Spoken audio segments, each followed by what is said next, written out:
नमस्ते बच्चों। सबसे पहले बताइए ऑडियो वीडियो क्लियर है क्या? ऑडियो वीडियो क्लियर हो तो फटाफट चैट विंडो पर रिप्लाई करिए। नमस्ते। ऑडियो वीडियो क्लियर हो तो फटाफट चैट विंडो पर रिप्लाई करिए।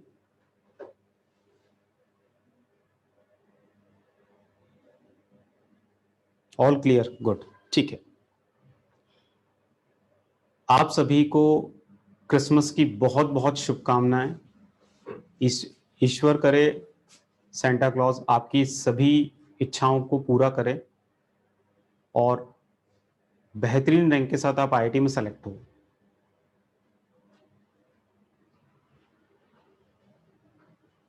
हाँ, आज आप अपनी विश मांग लेना सेंटा से कि आपको कौन से आईआईटी में कौन सी ब्रांच चाहिए, ठीक है। लेकिन सेंटा विश उसी की पूरी करेगा जो विश सच्चे मन से मांगेगा और उसके साथ में सच्चा प्रयास करेगा। तो सच्चे मन से मांगी गई इच्छाएं और साथ में उन इच्छाओं को पूरा करने के लिए सच्चा प्रयास, अगर ये है तो सच्चे में वो सपना सच होगा ही।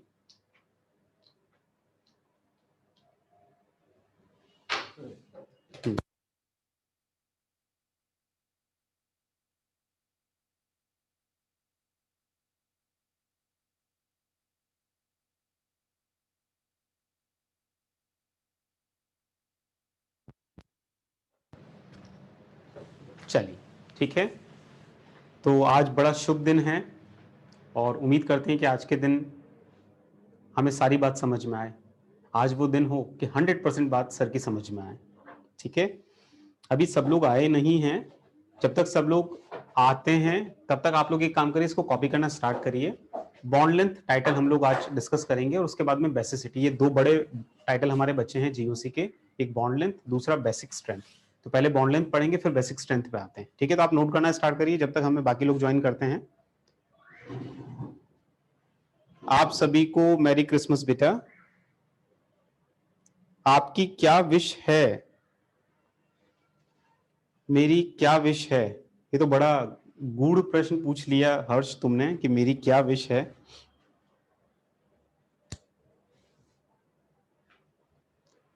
मेरी इच्छा है कि इच्छाएं ना रहें, तृष्णा समाप्त हो जाए, क्योंकि मुझे पता है शांति तब मिलती है जब कोई इच्छा ही नहीं रहती, ठीक है। तो मेरी इच्छा है कि सारी इच्छाएं खत्म हो जाए।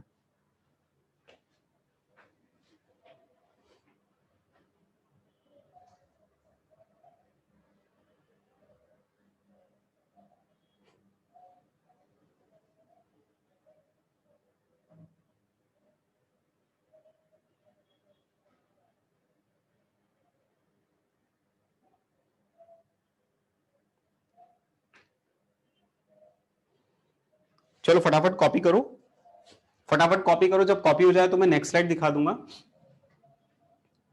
तब तक हमें सब लोग ज्वाइन कर लेंगे।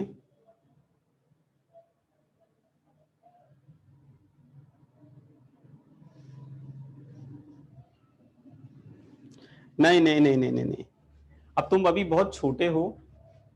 जब बहुत बड़े हो जाओगे ना तब आपको मेरी वो बात समझ में आएगी कि तृष्णा दुख का मूल कारण है, ठीक है। हर चीज की कामना दुख का मूल कारण है। तो जब वो तृष्णा नहीं रहेगी तो दुख नहीं रहेंगे। अगर दुखों से छुटकारा पाना है तो तृष्णा को निकालना जरूरी है।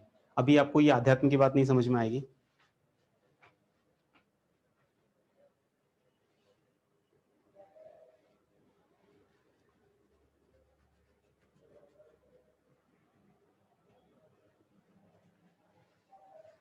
हम्म।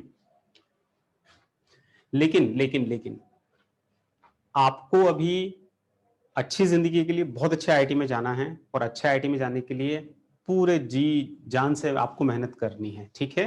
ताकि आपकी आगे की लाइफ बहुत अच्छे से गुजरे और आपका सेंटर जिंदगी भर आपकी ख्वाहिशों को पूरा कर पाए। उसके लिए बड़ी कड़ी मेहनत आपको करनी है और उस कड़ी मेहनत की कड़ी में मैं आज दिन की शुरुआत तो नहीं कहूंगा, लेक्चर की शुरुआत कर रहा हूं बॉन्ड लेंथ टाइटल के साथ, ठीक है। तो आई थिंक अब जितने लोगों ने हमें ज्वाइन कर लिया इट्स ओके, मैं पढ़ाना स्टार्ट कर रहा हूं। देखिए, बॉन्ड लेंथ आप लोग केमिकल बॉन्डिंग में भी पढ़ते हो। बॉन्ड लेंथ क्या होती है तो आपको अच्छे से पता है कि यार bond length inter nuclear distance को हम कहते हैं, ओके। बॉन्ड लेंथ कंपेयर कैसे करते हैं तो आप लोगों ने केमिकल बॉन्डिंग में पढ़ा होगा कि अगर हमें बॉन्ड लेंथ कंपेयर करनी है तो जिन दो एटम के बीच में हमें बॉन्ड लेंथ कंपेयर करनी है उन दोनों एटम के बीच के नंबर ऑफ कोवेलेंट बॉन्ड्स को हम देखते हैं। दो एटम्स के बीच में total number of covalent bonds जो होते हैं that is known as bond order. और हमें अच्छे से पता है higher the bond order lower the bond length.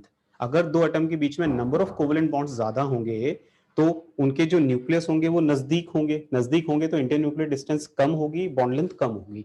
ठीक है, तो higher the bond order lower the bond length, ये पहला कंसेप्ट आप सब जानते हो। तो उस कंसेप्ट को मैं यहाँ साइड में लिख रहा हूं। तो जो पहला कंसेप्ट आप लोग जानते हैं वो क्या है कि बॉन्ड लेंथ और बॉन्ड ऑर्डर रेसिप्रोकल होते हैं। Higher the bond order lower the bond length. Bond order क्या होता है आपको पता ही है, केमिकल बॉन्डिंग में दो एटम्स के बीच में total number of covalent bonds. तो यहां देखिए इस एग्जाम्पल में हमें कार्बन कार्बन बॉन्ड्स को मार्क करके दिया गया है ABC और हमें उस CC बॉन्ड लेंथ को तीनों कंपाउंड्स में कंपेयर करना है। तो बॉन्ड ऑर्डर चेक करें जरा। यहां पर दोनों कार्बन एटम के बीच में सिंगल कोवेलेंट बॉन्ड है तो यहां बॉन्ड ऑर्डर है 1। यहां पर दोनों कार्बन एटम के बीच में दो कोवेलेंट बॉन्ड है तो बॉन्ड ऑर्डर है 2। यहां पर बॉन्ड ऑर्डर है 3। Higher the bond order lower the bond length, lower the bond order higher the bond length. तो आंसर शुड बी A, फिर B और फिर C। इसका मतलब सबसे लंबा कार्बन कार्बन बॉन्ड कहां होगा? इथेन में, उससे छोटा इथीन में और सबसे छोटा इथाइन के अंदर। ठीक है, राइट। अब चीजों को समझते जाना बेटा, समझते जाना। देखो बॉन्ड लेंथ कंपेयर करते कैसे हैं कैसे कंपेयर करना चाहिए? अगर मैं एक बेसिक चीज बोलूं कि कैसे कंपेयर करना चाहिए तो उस बेसिक चीज को पकड़ के मैं सारे क्वेश्चन सॉल्व कर देता हूं। वो बेसिक चीज क्या है? जब भी आपको बॉन्ड लेंथ के क्वेश्चन सॉल्व करने हो, जब भी, तो आप चेक करिए कौन सी बॉन्ड की लेंथ को आपको कंपेयर करना है, उस पर ध्यान लगाना।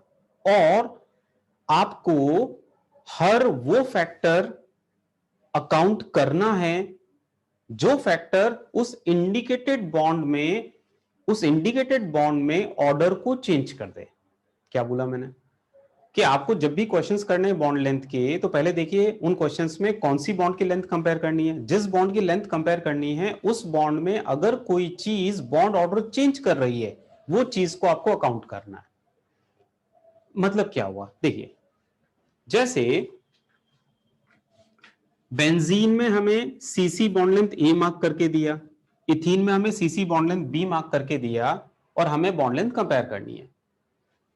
यहां पर रेजोनेंस नाम की एक चीज है, हम सबको पता है कि जो एक्चुअल बेंजीन है वो ये नहीं है। एक्चुअल बेंजीन रेजोनेंस हाइब्रिड होती है, उसकी दो कैलकुलस स्ट्रक्चर्स बनती है, एक कैलकुलस स्ट्रक्चर ये है और दूसरी कैलकुलस स्ट्रक्चर ये है। तो आप देखिए रेजोनेंस नाम की जो चीज है वो आपके इंडिकेटेड बॉन्ड में क्या कर रही है। ये बॉन्ड आपका इंडिकेटेड है जो ए से मार्क किया हुआ है। अब इसी बॉन्ड को यहां देखिए, ये रहा बॉन्ड। तो आप पाएंगे कि अरे यार इसमें इस इंडिकेटेड बॉन्ड में ऑर्डर 2 आ रहा है, यहां पर इंडिकेटेड बॉन्ड में ऑर्डर 1 आ रहा है। मतलब रेजोनेंस नाम की चीज ने बॉन्ड ऑर्डर चेंज किया। यही मैं बोल रहा था। बॉन्ड लेंथ के क्वेश्चन जब भी आपको करने हैं, इंडिकेटेड बॉन्ड में जो भी फैक्टर बॉन्ड ऑर्डर चेंज करता हुआ पाया जाए उस फैक्टर को अकाउंट करिए। हमने यहां देखा कि रेजोनेंस नाम का फैक्टर इस इंडिकेटेड बॉन्ड में ऑर्डर को चेंज कर रहा है।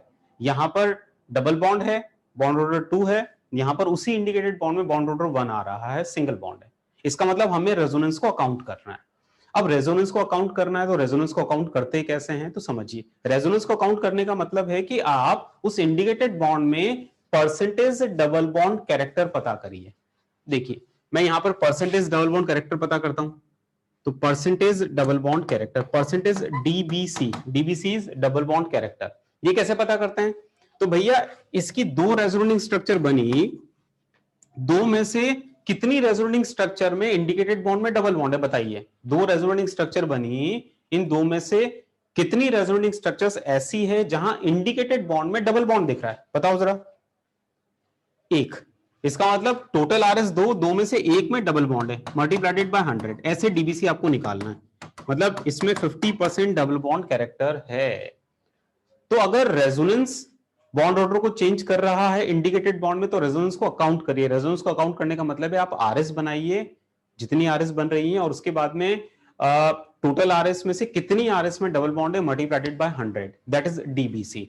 और ऑब्वियस सी बात है, हायर दी डीबीसी, अगर डबल बॉन्ड कैरेक्टर ज्यादा होगा तो बॉन्ड लेंथ कम होगी, सिंगल बॉन्ड कैरेक्टर ज्यादा होगा तो बॉन्ड लेंथ ज्यादा होगी। ठीक है, मतलब हमारा दूसरा कंसेप्ट आया कि higher DBC lower bond length, अगर डबल बॉन्ड कैरेक्टर ज्यादा होगा तो बॉन्ड लेंथ कम हो जाएगी। अब देखो, तो यहां पर हमने पाया कि 50% डीबीसी है, यहां पर 50% डीबीसी है, परसेंटेज डीबीसी 50%। अच्छा, यहां पर रेजोनेंस नाम की कोई घटना नहीं है, तो यहां पर 100% डीबीसी है, दोनों कारों के बीच में 100% डबल बॉन्ड है। 50% double bond, 100% double bond, higher the DBC lower the bond length, तो A greater than B. Copy करिए जरा, ठीक है। चलो आगे बढ़ता हूं।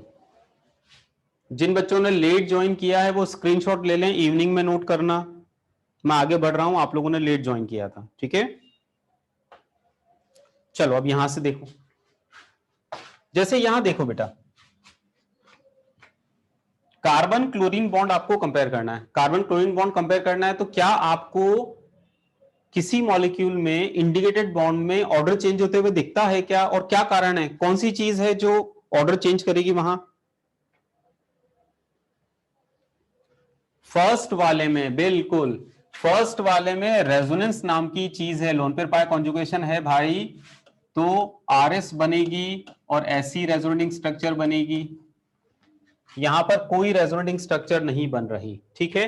अच्छा, इसमें लोन पेयर पाई कॉन्जुगेशन की वजह से इंडिकेटेड बॉन्ड में डबल बॉन्ड आया तो ऑर्डर चेंज हुआ, तो हमें रेजोनेंस को अकाउंट करना पड़ेगा। रेजोनेंस अकाउंट करते हैं, तो परसेंटेज डीबीसी विल बी दो में से एक में डबल बॉन्ड मल्टीप्लाइडेड बाय 100।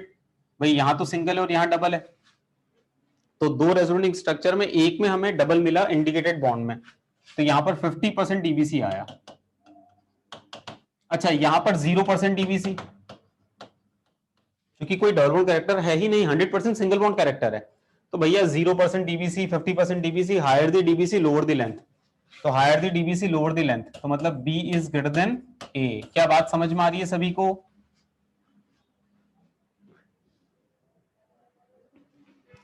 राइट अब यहां देखो, इंडिकेटेड बॉन्ड है कार्बन ऑक्सीजन, इनकी लेंथ हमें कंपेयर करनी है, तो रेजोनेंस नाम की घटना कहां है? यहां है, देखो ये जो सी डबल बॉन्ड ओ है वो पाई के साथ कॉन्जुगेशन में है, तो आरएस बनाते हैं, देखें तो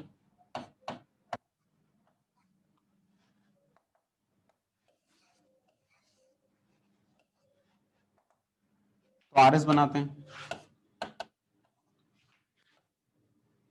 तो आरएस कैसे बनेगी बेटा?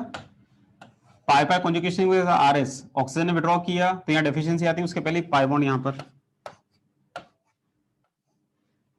तो ओपी नेगेटिव पॉजिटिव बन गई आरएस।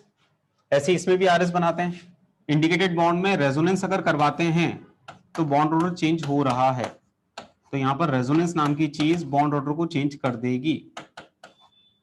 ये पॉजिटिव जो नया आया है वो पाई के साथ कॉन्जुगेशन में, तो इसमें 3 रेजोनेटिंग स्ट्रक्चर बन रही है,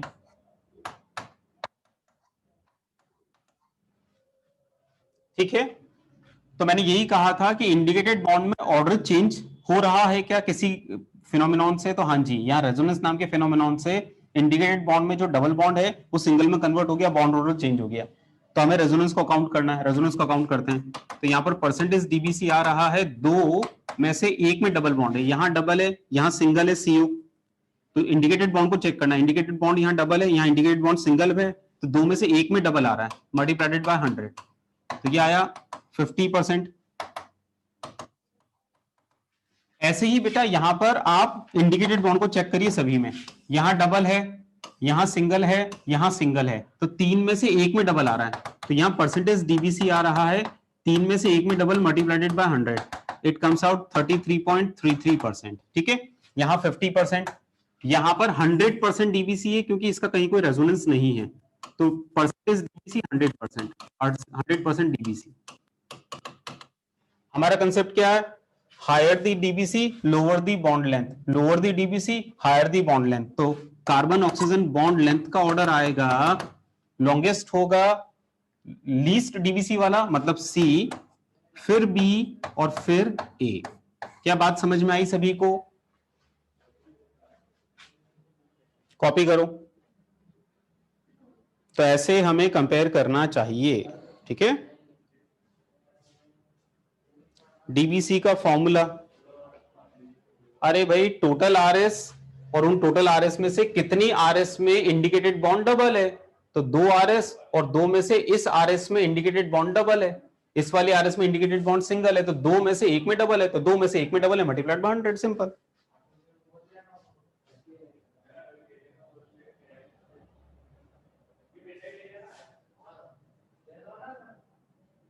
आरुष तुम्हारी इच्छा हो वैसे करो, मैंने अपना तरीका बताया कि मैं कैसे करता हूं, तुम्हारी इच्छा हो उस कंसेप्ट से करो जो तुमने पढ़ा हुआ है। आप तो क्वेश्चन सॉल्व करते जाना, आगे के क्वेश्चंस बहुत सारे हैं, देखो इतने सारे क्वेश्चन हैं, तुम देख लेना तुम्हारा कंसेप्ट कहां तक वैलिड हो रहा है, ठीक है। बाकी मैं जो कंसेप्ट बता रहा हूं उससे सारे क्वेश्चंस हो जाएंगे, ऑर्निक के भी इनऑर्निक के भी।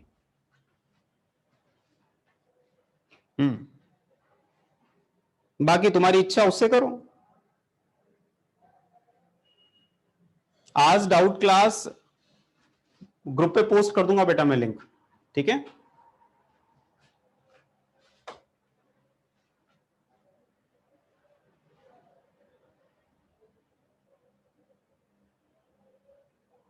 चलो कॉपी कर लिया क्या?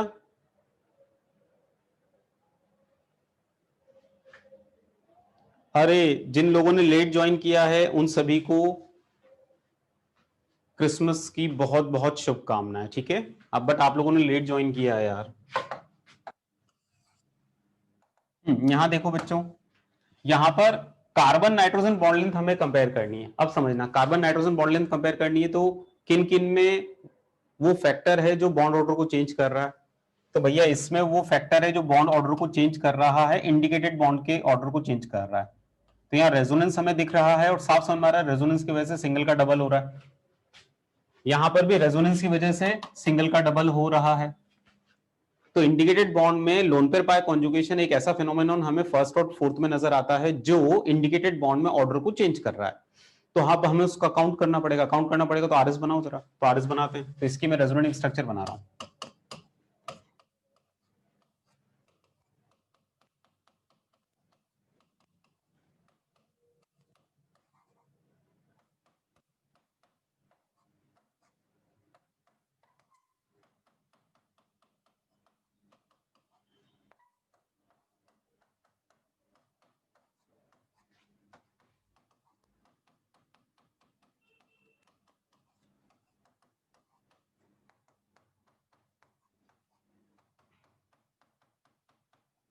तो आप देखिएगा लोन पेयर पाई कॉन्जुगेशन ऑर्डर को चेंज कर रहा है, तो मैंने लोन पेयर पाई कॉन्जुगेशन की वजह से आरएस बनाई बनाई।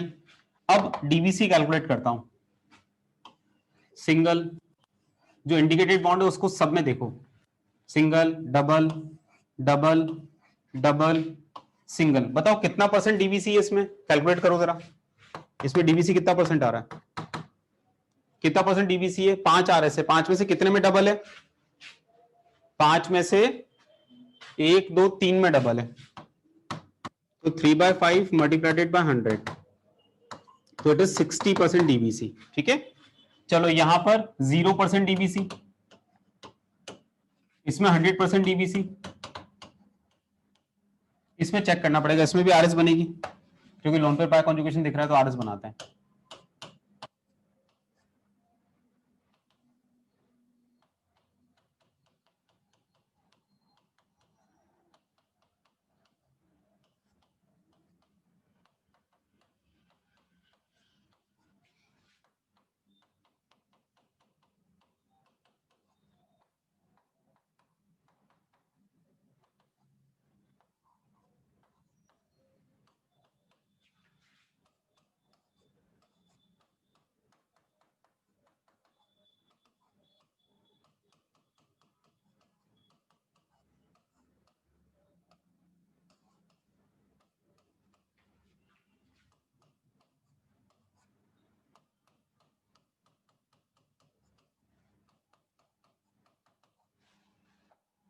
अब यहां देखना, इसमें एक एक्स्ट्रा आरएस बनेगी क्योंकि ये नेगेटिव इस पाई के साथ भी कॉन्जुगेशन में है, तो यहां पर एक एक्स्ट्रा रेजोनेंस स्ट्रक्चर बनी।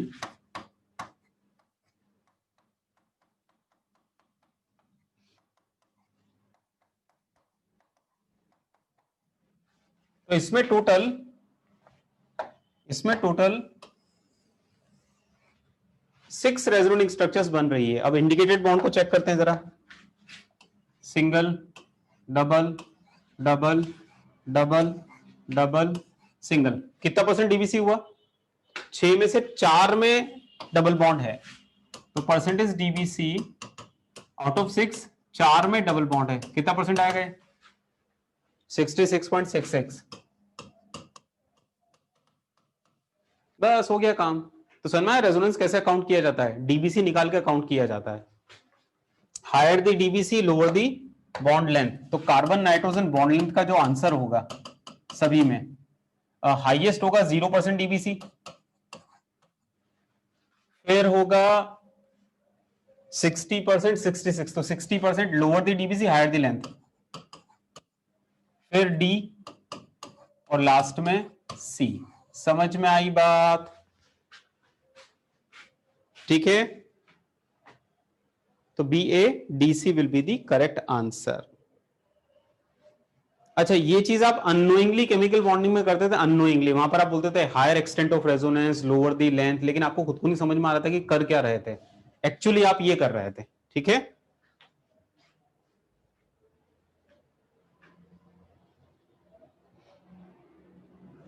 चलो आरएस बना ली, क्या आगे बढ़ूं? अरे आरुष, मेरे को तो पता नहीं कि तुम क्या कह रहे थे, लेकिन तुमको नहीं पता कि तुम क्या कह रहे थे। मुझे पता है, पढ़ाते मैंने आज से पढ़ाना चालू नहीं किया, सालों से पढ़ा रहा हूं, उम्र बीत गई, बाल काले हो गए। ठीक है, तो अब समझ में आया कि कर क्या रहे थे। जो तुम कहते ना हायर एक्सटेंट ऑफ रेजोनेंस, उसका मतलब क्या? उसका मतलब डीबीसी है। उसको और क्लेरिफाई कर दिया मैंने।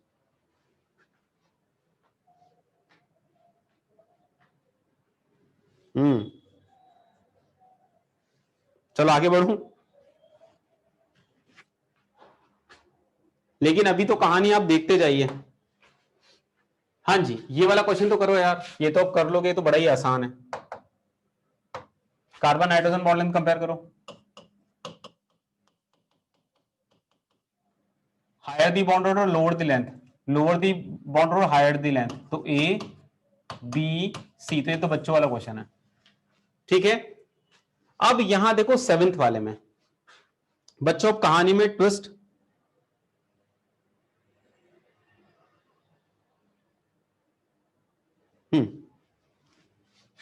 बेटा बॉन्ड लेंथ जो है ना, एक और एमओटी वाली बॉन्ड लेंथ अलग है वो, वहां पर भी आप कंसेप्ट वही लगाते हो, हायर दी बॉन्ड और लोअर दी लेंथ, बट वहां पर वो O2 positive, O2 negative, O2 इनकी बातें होती है, डायटोमिक स्पीशीज की। ठीक है, हाँ जी, यहां देखिएगा,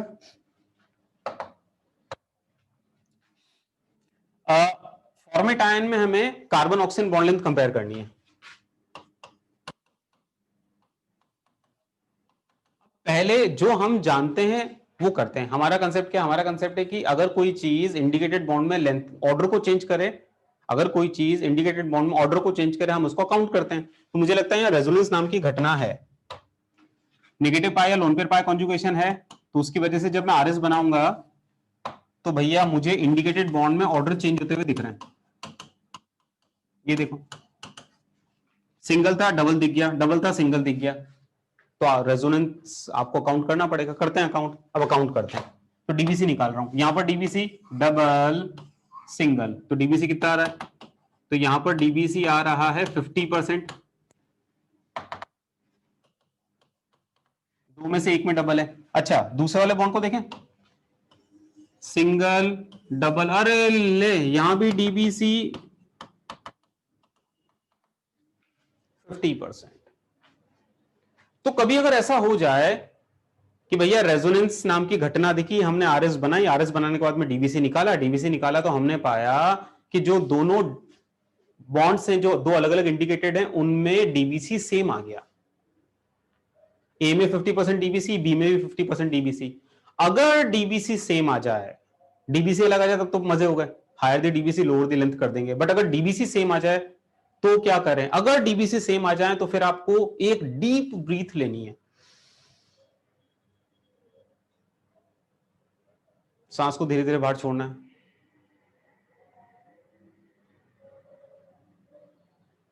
इससे पता है क्या होगा? इससे ब्रेन को प्रॉपर ऑक्सीजन जाएगी और मन शांत होगा। और जब मन शांत हो जाए तो उस मन से पूछना इक्विवेलेंट आरएस तो नहीं है। तो अगर डीबीसी सेम आए तो डीप ब्रीथ लिया, धीरे धीरे छोड़ा, मन को शांत किया और शांत मन से पूछा, हे मन बता जो आरएस बनी है वो इक्विवेलेंट तो नहीं है? अगर मन कहे वही तो है, वही तो है, मतलब इक्विवेलेंट है। याद आया कुछ?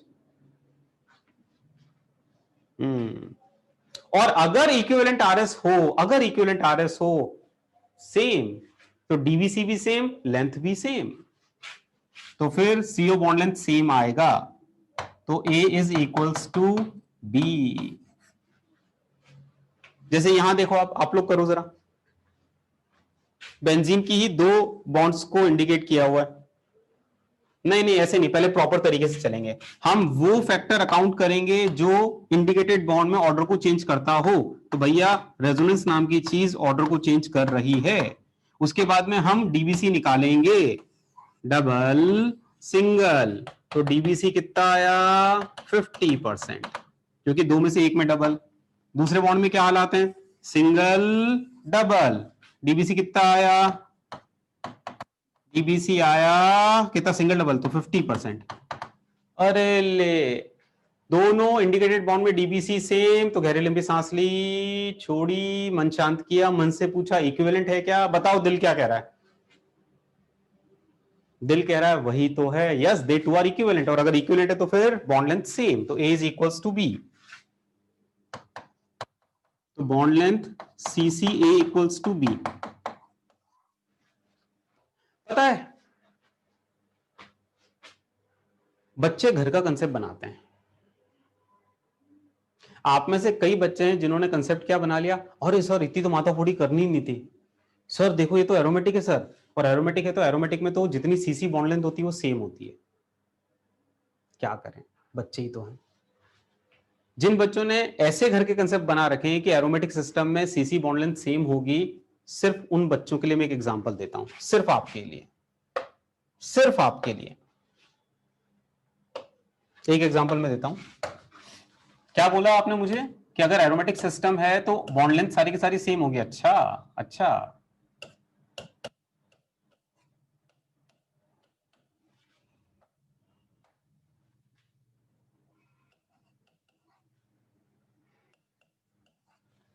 ये नेफ्थलीन है, ठंड का मौसम आ गया, नेफ्थलीन का मौसम आ गया।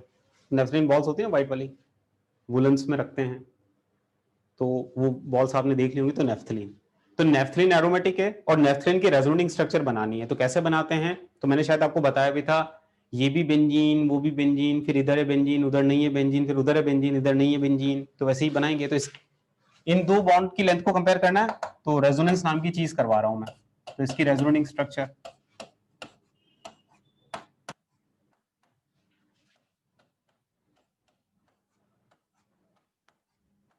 देखो, ये भी है बेंजीन, ये भी है बेंजीन। अब इधर है बेंजीन, इधर नहीं है benzene, this is benzene, right is not benzene. इधर है बेंजीन, इधर नहीं है बेंजीन, राइट है बेंजीन, लेफ्ट नहीं है बेंजीन। तो तीन आरएस बनी। अब जरा डीबीसी निकालते हैं, निकालते हैं जरा। Indicated bond double single double, तो कितना परसेंट डीबीसी? 2/3। तो डीबीसी जो आ रहा है इसमें आ रहा है 2/3 इंटू 100 इस बॉन्ड में। अच्छा, दूसरे वाले में देखते हैं, सिंगल डबल सिंगल, कितना परसेंट डबल भैया? 3 में से एक, तो यहां पर डीबीसी आया 1/3 इंटू 100। किधर डीबीसी ज्यादा है? इधर डीबीसी ज्यादा है, इधर डीबीसी कम है, मतलब बॉन्ड लेंथ अलग अलग होगी। कहां बॉन्ड लेंथ लंबी होगी? बी इज ग्रेटर देन ए। और आप मुझे क्या समझा रहे थे? सर अगर एरोमेटिक होगा तो सारी सीसी बॉन्ड लेंथ सेम होगी। अच्छा अच्छा, बेंजीन में ऐसा था, नेफ्थलीन में ऐसा नहीं है। तो ऐसे एरोमेटिक सिस्टम जिनमें ऐसे एरोमेटिक सिस्टम जिनमें सारी carbon carbon bond length same नहीं होती, तो उस फिनोमेनन को हम कहते हैं partial bond fixation, double bond fixation. ऐसा लग रहा है कि डबल बॉन्ड कुछ जगह फिक्स सा हो गया है। खैर, इस टर्म का तुम्हें क्या करना, तुम्हारे लेवल की चीज नहीं है, ठीक है। तो कॉपी करो।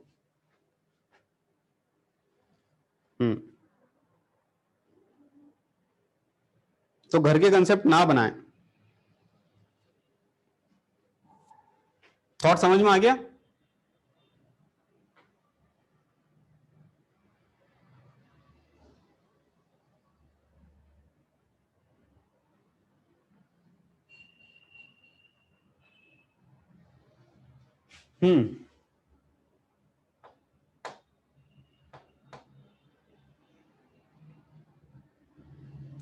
अच्छा, अब सुनो सुनो सुनो, हमारे कई कलाकार हैं, वो क्या सोचते हैं, सर सर ये सर ये आरएस गलत बनाई सर यहां तो पाई पाई कॉन्जुगेशन से आरएस बनेगी सर।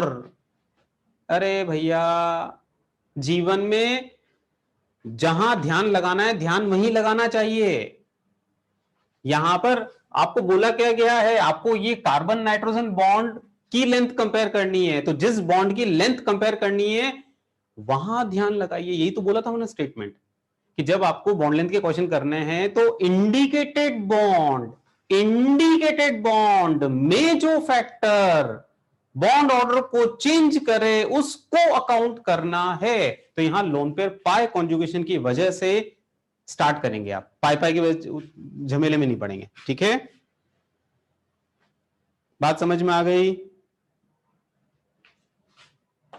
चलो, तो इंडिकेटेड बॉन्ड पे फोकस करें कुल मिला के। अच्छा, अब सुनो, दूसरा मन में प्रश्न आएगा, सर अगर इक्विवेलेंट ना हुई तो? आपके मन के प्रश्न का आंसर अगला है, ये देखो, इसमें चेक करें। इंडिकेटेड बॉन्ड ये रहे, इसमें लोन पेयर पाई कॉन्जुगेशन हमें दिख रहा है, तो रेजोनेंस नाम का फिनोमेनॉन यहां पर भी बॉन्ड ऑर्डर को चेंज कर रहा है।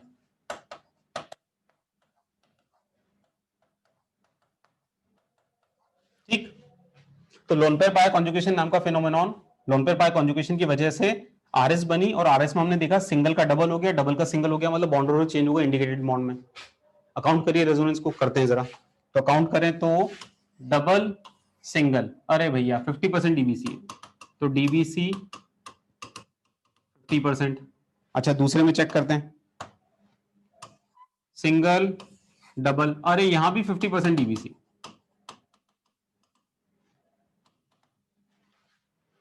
अगर बराबर डीबीसी आता है तो गहरी लंबी सांस ली, छोड़ी, मन से पूछा क्या इक्विवेलेंट है, क्या कह रहा, मन क्या कह रहा, बताओ इक्विवेलेंट है कि नहीं? नहीं, मन कह रहा है no no no no, this is not equivalent RS, these two are not equivalent. अगर मन कहे इक्विवेलेंट नहीं है, तो फिर सुनो, तो फिर अगर मन कहे इक्विवेलेंट नहीं है, तो फिर जो आरएस ज्यादा स्टेबल है उस जैसा आंसर ले लेंगे। क्या बोला मैंने? अगर दिल कहे इक्विवेलेंट आरएस नहीं है, तो फिर जो रेजोनेटिंग स्ट्रक्चर ज्यादा स्टेबल है उस जैसा आंसर ले लेंगे। मतलब अब तुम्हें रेजोनेटिंग स्ट्रक्चर की स्टेबिलिटी भी आनी चाहिए। आप बता सकते हैं इन दोनों में ज्यादा स्टेबल आरएस कौन सी है? फर्स्ट, कंप्लीट ऑक्टेट इसका भी, कंप्लीट ऑक्टेट इसका भी है, लेकिन ये चार्ज है, वो न्यूट्रल है, तो neutral RS is more stable than charge, तो this RS is more stable. तो इस जैसा आंसर ले लेंगे। इस जैसा आंसर क्या है भैया? इस आरएस में यहां डबल बॉन्ड है या सिंगल बॉन्ड है, सिंगल बॉन्ड की लेंथ ज्यादा होगी, डबल बॉन्ड की लेंथ कम होगी, सिंपल। तो बॉन्ड लेंथ का आंसर क्या होगा? Carbon oxygen bond length, single bond की लेंथ ज्यादा होगी, तो बी इज ग्रेटर देन ए। इसका मतलब बॉन्ड लेंथ के क्वेश्चन का हमारा कंसेप्ट बन क्या रहा है, जो कंसेप्ट में ट्रांसफर करने की, जो थॉट में ट्रांसफर करने की कोशिश कर रहा हूं, वो क्या है? इंडिकेटेड बॉन्ड में जो फैक्टर बॉन्ड ऑर्डर को चेंज करे उसको अकाउंट करिए। रेजोनेंस अगर वो फैक्टर है, रेजोनेंस को अकाउंट करिए। रेजोनेंस को अकाउंट कैसे करते हैं? आरएस बनाते हैं और डीबीसी निकालते हैं, higher the DBC lower the bond length. अगर डीबीसी सेम आए तो चेक करिए गिवन आरएस इक्विवेलेंट है क्या, अगर इक्विवेलेंट है तो सेम आंसर, अगर इक्विवेलेंट नहीं है तो जो ज्यादा स्टेबल आरएस है उस जैसा आंसर ले लेंगे। क्या तुम्हें समझ में आ रहा है मैं समझा क्या रहा हूं?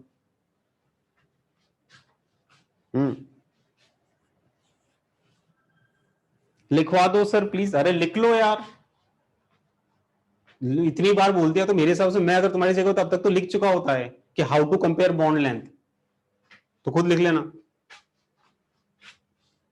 ठीक है, लिख लो, 1 मिनट का टाइम दे रहा हूं तुम्हें, लिखना हो तो। How to compare bond length, एक बार फिर से बोल देता हूं, लिख आप लेना, मैं डिक्टेट नहीं करूंगा। We have to consider the factors which changed bond order in indicated bond. If this factor is resonance, we have to account resonance. How we do account about resonance? तो how to account resonance? तो भैया लिखना by calculating DBC we will account resonance. Higher the DBC, lower the bond length. फिर उसमें अगला क्या बताया? If in case of same DBC, check whether the given resonating structures are equivalent. If equivalent, same bond length. If they two are not equivalent, then answer will be according to more stable RS. लिख लो खुद ही क्या है उसमें, ठीक है?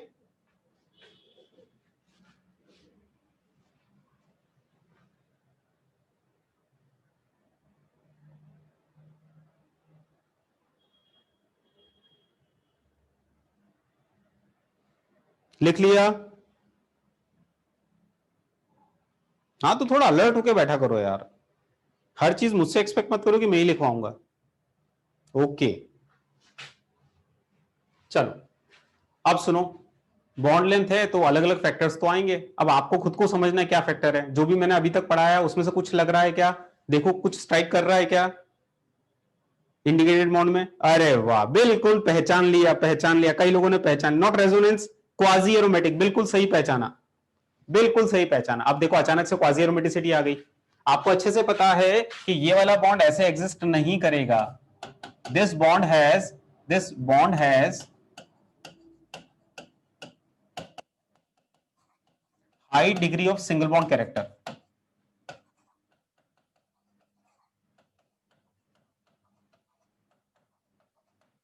क्यों high degree of single bond character भैया? This is due to aromaticity. तो एरोमेटिक कैसे हो जाएगा ये? अगर मैं इधर नेगेटिव उधर पॉजिटिव बनाऊं तो मजा आ जाएगा। तो this mainly exist like this, तो ये डाइपोल आयन की फॉर्म में मेनली एग्जिस्ट करेगा, यहां नेगेटिव यहां पॉजिटिव, ठीक है? So that both rings become aromatic. ये भी एरोमेटिक, ये भी एरोमेटिक। अच्छा, इनकी एरोमेटिसिटी के चक्कर में यहां क्या है? यहां सिंगल बॉन्ड कैरेक्टर दिख रहा है, high degree of single bond character, high degree of single bond character. यहां पर नो चार्ज सेपरेशन,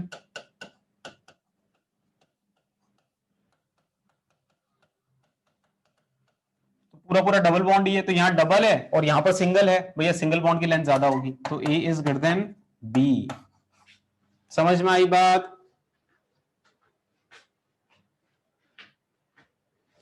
राइट? तो अब देखो अचानक एरोमेटिसिटी आ गई। लास्ट लेक्चर में क्या पढ़ा था? क्या टाइटल पढ़ा था लास्ट में? सर, और मैंने कहा था सर सर्वत्र हैं, तो सर सर्वत्र हैं। सर करिए सॉल्व। देवेश, अब एरोमेटिसिटी का लेक्चर एक्टिवेट हो तब दोबारा देखना, ठीक है? ये क्या बात हुई कि सर पहला एरोमेटिक है सेकंड में क्यों नहीं है? अब ये कोई कहने की बात है कि पढ़ा तो दिया कि भैया यहां पर चार्ज सेपरेट करोगे तो एक एरोमेटिक हो जाएगा तो दूसरा एंटी एरोमेटिक होगा, और एक भी रिंग अगर एंटी एरोमेटिक होती तो वहां चार्ज सेपरेशन नहीं होता। अब ये बात है दोबारा गलत बात, पता होनी चाहिए।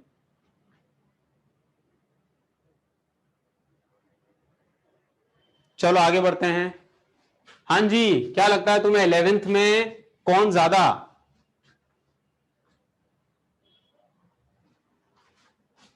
देखो सर हमने पढ़ा था, यहां पर SIR इफेक्ट है। अरे सर सर सर, अरे सर, अरे सर, और सर है तो बताना सर किस पे लग रहे हैं? एन पे, मतलब NMe2 पे, तो NMe2 घूम जाएगा। अब सुनो, NMe2 अगर घूम गया तो इसका लोन पेयर का पाई के साथ कॉन्जुगेशन खत्म हो गया, तो यहां पर NMe2 not in conjugation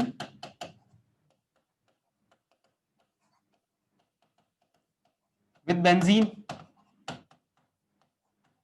due to SIR SIR। तो इसका कॉन्जुगेशन नहीं है, तो यहां पर फिर क्या है, यहां पर सिंगल बॉन्ड कैरेक्टर है, तो यहां पर CN बॉन्ड में सिंगल बॉन्ड कैरेक्टर है, तो मैं यहां इंडिकेट कर देता हूं single bond character.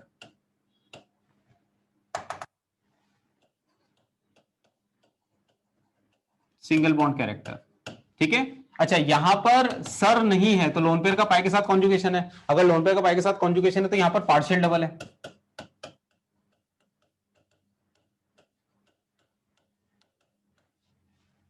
Partial double bond character,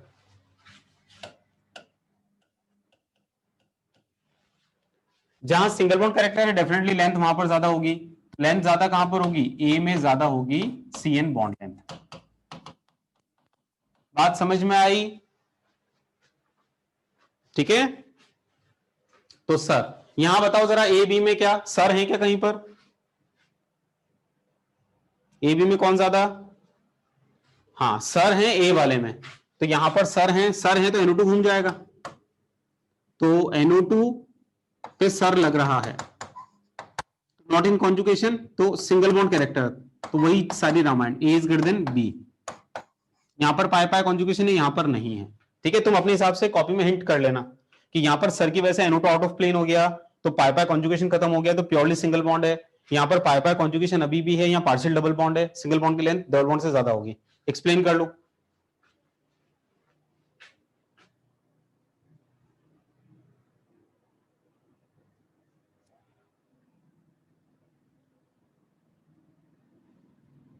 ठीक है,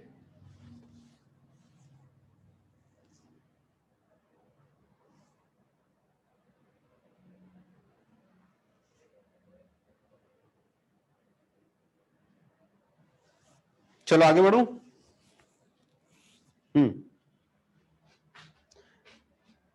सत्य स्वयं प्रकट होता है हर्ष, ठीक है।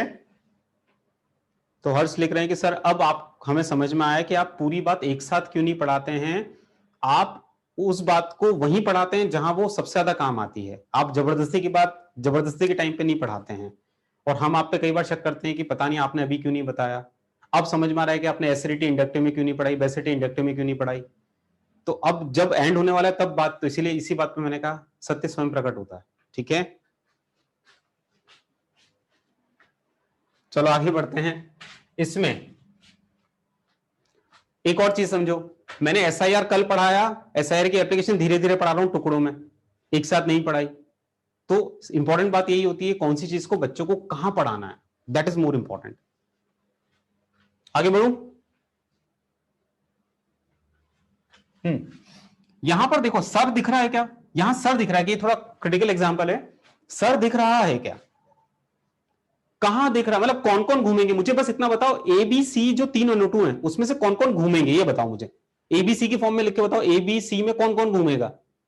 AB घूमेगा, बिल्कुल सही। कि अरे मेरे को लग रहा आई घूमेगा, आई क्या लगता है तुम्हें, आई नहीं घूमेगा, आई आई अरे लास्ट लेक्चर में बताया था मैंने, एटम को मत घुमा दियो, या लीनियर ग्रुप को नहीं घुमाते हैं, sp3 को नहीं घुमाते हैं। तो ये नहीं, ये दोनों घूमेंगे, तो ये दोनों घूम गए। अच्छा ये दोनों घूम गए तो इनका पाई पाई कॉन्जुगेशन खत्म हो गया, पाई पाई कॉन्जुगेशन खत्म हो गया, तो ये प्योरली सिंगल बॉन्ड है। यहां पर अभी भी पाई पाई चल रहा है, ये प्योरली सिंगल बॉन्ड है, तो A is equals to B greater than C। समझ में आई बात, CN बॉन्ड लेंथ।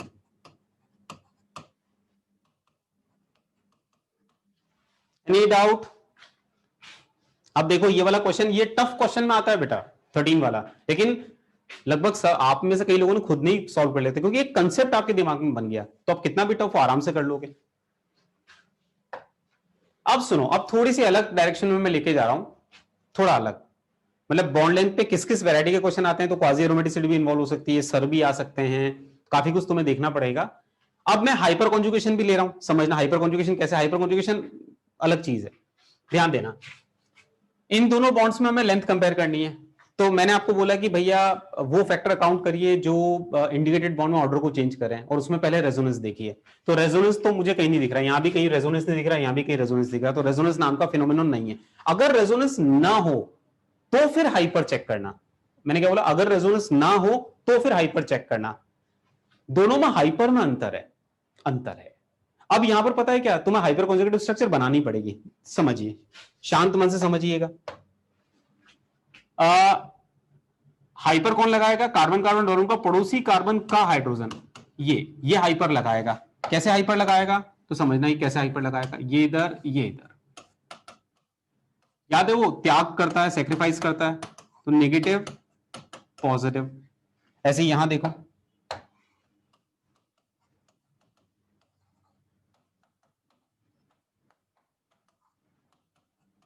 लगा दिया हाइपर।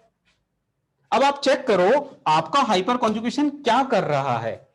यार इंडिकेटेड बॉन्ड, पूरा फोकस अपना इंडिकेटेड बॉन्ड पर। ये रहा इंडिकेटेड बॉन्ड, इंडिकेटेड बॉन्ड में डबल है, लेकिन जैसे ही हाइपर लगा डबल का इंडिकेटेड में सिंगल हो गया। अरे ले, डबल था, हाइपर के बाद में सिंगल हो गया। ओहो, मतलब हमारा हाइपर कॉन्जुगेशन इस वाले केस में इंडिकेटेड बॉन्ड जो डबल था उसको सिंगल में कन्वर्ट कर रहा है। डबल का सिंगल, डबल का सिंगल, डबल का सिंगल, दो का एक, दो का एक, दो का एक, दो का एक, दो का एक, दो का एक। आप बताओ, दो का एक अगर कर रहा है, डबल का सिंगल कर रहा है, तो लेंथ को बढ़ा रहा है कि कम कर रहा है? बताओ, लेंथ को बढ़ा रहा है कि कम कर रहा है? दो का एक कर रहा है तो, अरे लेंथ को बढ़ा रहा है, इंक्रीज कर रहा है यार। डबल बॉन्ड को सिंगल बॉन्ड में अगर कन्वर्ट कर रहा है तो लेंथ को इंक्रीज कर रहा है। इसका मतलब इस केस में हाइपर कॉन्जुगेशन नाम की चीज दो का एक कर रही है, इंडिकेटेड बॉन्ड में डबल का सिंगल कर रही है। मतलब डबल बॉन्ड को सिंगल बॉन्ड में कन्वर्ट कर रहा है तो लेंथ को इंक्रीज करने का काम कर रहा है। लेंथ को इंक्रीज करने का काम कर रहा है तो जितना ज्यादा हाइपर होगा उतनी ज्यादा लेंथ इंक्रीज होगी।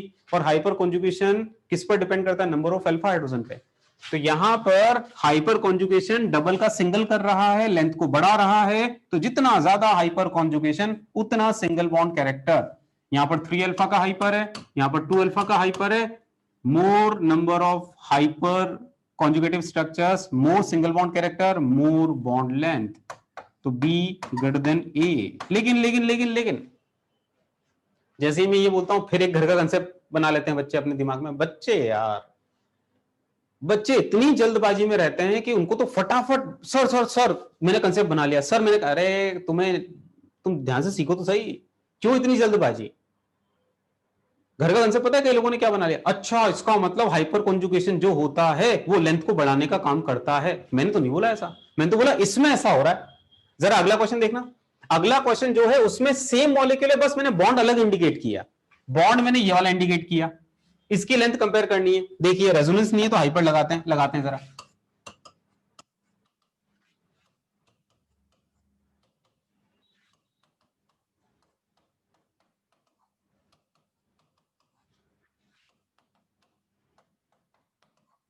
लगा दिया। अब आप चेक करना, पूरा फोकस, पूरा ध्यान इंडिकेटेड बॉन्ड पर। इंडिकेटेड बॉन्ड सिंगल, डब और ले, यहां तो हाइपर कॉन्जुगेशन सिंगल का डबल, सिंगल का डबल, एक का दो, एक का दो, एक का दो। बताओ लेंथ कम की ज्यादा क्या कर रहा है? एक का दो, एक का दो, एक का दो। तो जब सिंगल को डबल में कन्वर्ट कर रहा है इसका मतलब वो लेंथ को कम कर रहा है। लेंथ को कम कर रहा है तो अगर ज्यादा हाइपर कॉन्जुगेशन होगा तो लेंथ ज्यादा कम हो जाएगी। तो इस केस में हाइपर कॉन्जुगेशन ज्यादा तो लेंथ ज्यादा कम हो जाएगी, क्योंकि हाइपर कॉन्जुगेशन कर क्या रहा है? इंडिकेटेड बॉन्ड में सिंगल का डबल कर रहा है। तो यहां पर ए इज ग्रेटर देन बी। तो दोनों क्वेश्चन में अंतर समझ में आया? तो घर के कंसेप्ट ना लगाएं, अपना दिमाग स्वयं लगाएं। ठीक है, छाप लो। ठीक है,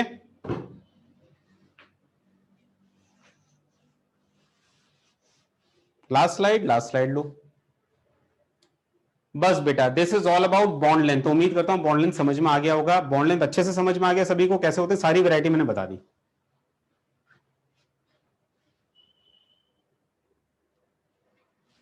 राइट, अब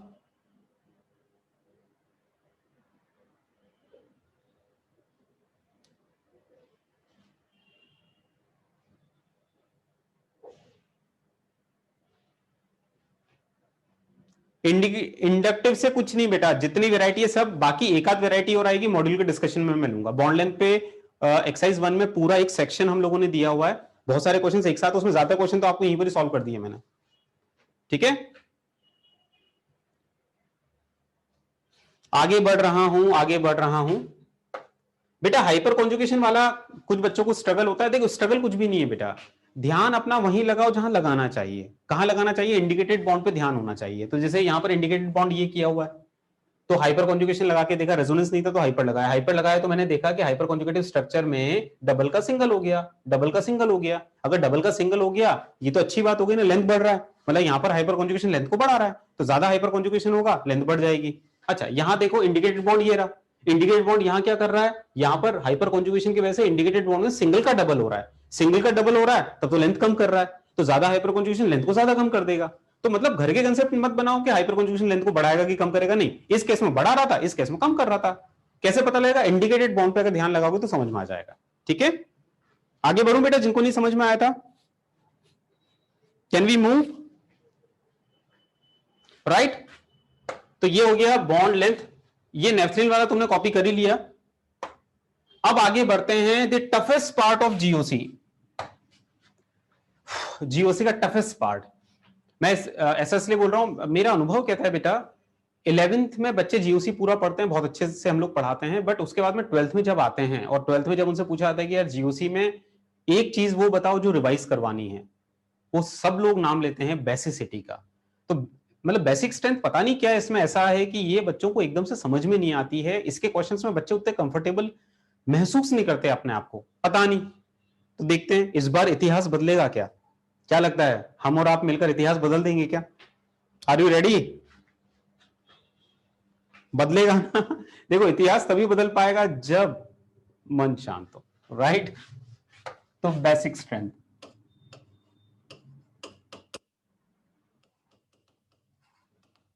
अरे ये बेसिसिटी वो मत समझ लेना अपनी फिजिकल केमिस्ट्री वाली कि एसिड्स पर मॉलिक्यूल कितने H प्लस देते हैं, that is known as its basicity.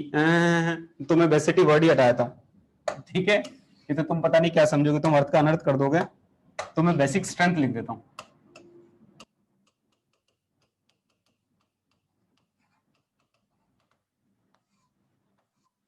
मैं कोशिश करूंगा बेटा कि बेसिसिटी में तुम्हें समझा दूं। बेसिसिटी क्या होती है और कैसे मैं कंपेयर करता हूं। तो अगेन ये पढ़ाई ऐसी है कि यहां पर थॉट ट्रांसफर किया जाता है और अलग अलग ग्रास्पिंग होती है, अलग अलग समझ होती है बच्चों की। कोशिश करते हैं क्या मैं ये थॉट ट्रांसफर कर पाऊंगा, क्या देखता हूं। बेसिसिटी का मतलब क्या है? बेसिसिटी जब हम बात करते हैं तो सबसे बढ़िया एग्जांपल जो दिमाग में आता है वो अमोनिया का आता है कि अमोनिया बेस है। अमोनिया बेस कैसे है? तो हम सबको पता है कि अमोनिया को अगर अपन पानी में फ्लो करवाएं तो क्या होगा, अमोनिया पानी में जाके H प्लस लेगा और अमोनियम आयन बनाएगा, तो अमोनिया इज ए बेस। इसको कैसे हम अपन प्रूव कर रहे हैं कि भैया पानी में गया तो उसने पानी की H आयन कंसंट्रेशन को डिक्रीज कर दिया क्योंकि H प्लस एक्सेप्ट हो गया। तो हमारी जो ऑर्गेनिक केमिस्ट्री में बेस होते हैं, अमोनिया हुआ, अमाइंस हुआ, एलिफेटिक अमाइंस हुआ या एरोमेटिक अमाइंस हुआ, ये लोग यही काम करेंगे। ये लोग क्या करेंगे? ये लोग H प्लस एक्सेप्ट करेंगे और H प्लस एक्सेप्ट करेंगे तो डेफिनेटली H आयन कंसंट्रेशन कम कर रहे हैं, H आयन कंसंट्रेशन कम कर रहे हैं तो बेस कहलाएंगे, ठीक है। तो बेस अपन आयनिक में भी डिफाइन करते हैं, बेस वो होते हैं जो OH देते हो या H प्लस एक्सेप्ट करते हो। अच्छा, बेस OH देकर या H प्लस एक्सेप्ट करके कॉन्जुगेट एसिड बनाते हैं। कॉन्जुगेट एसिड बेस थ्योरी आयनिक में अभी तक पढ़ी कि नहीं पढ़ी? पता है ना? हाँ, ये तो कोई बात नहीं, जैसा मैंने पहले भी बताया था, एसिड H प्लस रिलीज करके कॉन्जुगेट बेस बनाते हैं, बेस H प्लस एक्सेप्ट करके कॉन्जुगेट एसिड बनाते हैं। तो जैसे ये जो बात मैंने बोल दी, H2SO4 का मुझे कॉन्जुगेट बेस बताओ क्या होगा, बताओ जरा H2SO4 का कॉन्जुगेट बेस क्या होगा। अगर मैं बोल रहा हूं H2SO4 का कॉन्जुगेट बेस क्या होगा, मतलब H2SO4 behave like acid, acid H plus release करके कॉन्जुगेट बेस बनाते हैं, तो H प्लस रिलीज करेगा और क्या बना देगा, HSO4 नेगेटिव, तो HSO4 negative will B it's conjugate base. अच्छा, अब अगर मैं कहूं इसका कॉन्जुगेट बेस बताओ, अगर मुझे HSO4 नेगेटिव का कॉन्जुगेट बेस बताना है तो again HSO4 negative will behave as acid, ये H प्लस रिलीज करेगा और क्या बना देगा, SO4 नेगेटिव, तो SO4 negative will be conjugate base of HSO4 negative and HSO4 negative is conjugate base of H2SO4। ठीक है, चलो, तो ये सब आयनिक की बातें हैं। जैसे जैसे जैसे सुनो, HCO3 नेगेटिव, इसका आप मुझे कॉन्जुगेट एसिड बना के बताओ, कॉन्जुगेट बेस बना के बताओ, बताना जरा। बाइकार्बोनेट आयन का कॉन्जुगेट एसिड क्या होगा, कॉन्जुगेट बेस क्या होगा? अरे भाई, अगर इसका कॉन्जुगेट बेस बताना है तो ये एसिड की तरह बिहेव करेगा। एसिड H+ रिलीज करके कॉन्जुगेट बेस बनाते हैं। अगर इसका कॉन्जुगेट एसिड बनाना है तो ये बेस की तरह बिहेव करेगा। बेस H+ एक्सेप्ट करके कॉन्जुगेट एसिड बनाते हैं। तो H2CO3 will be its conjugate acid and CO3 2 negative will be its conjugate base। बात समझ में आ गई? राइट। तो इन टर्म्स में कंफ्यूज नहीं होना बेवजह। चलो, तो मैं यहां लिख देता हूं, हमारी ऑर्गेनिक केमिस्ट्री या जनरल अपन बोले बेस OH देकर या H+ लेकर कॉन्जुगेट एसिड बनाते हैं। This is conjugate acid. एक तो ये बात आपको पता ही है, तो आयनिक की बात है। अब सुनो, अपन अमोनिया पे बात कर रहे थे कि अमोनिया H+ लेकर कॉन्जुगेट एसिड बनाएगा ammonium ion. Ammonium ion is it's conjugate acid. अच्छा, इसका जो इक्विलिब्रियम कांस्टेंट है उसको हम लोग बोलते हैं Kb। जैसे एसिड का अपन Ka बोलते हैं ना, K subscript A, Ka is weak acid dissociation constant. ऐसे बेस के लिए Kb डिफाइन होता है, weak base dissociation constant Kb। तो Kb is weak base dissociation constant.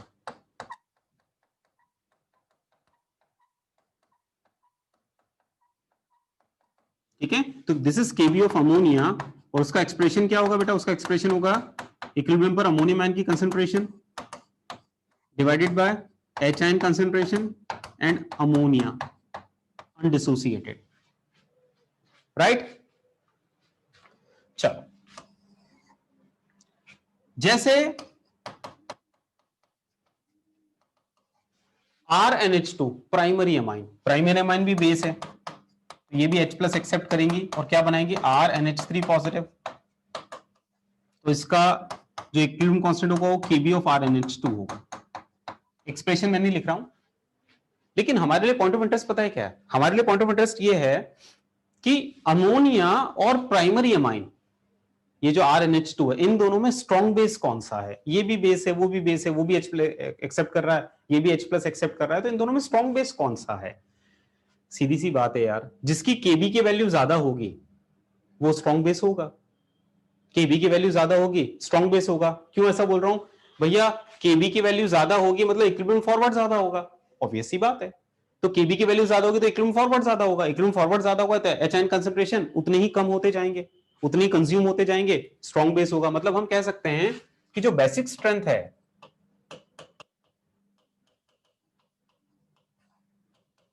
That is proportional to Kb, inversely Pkb।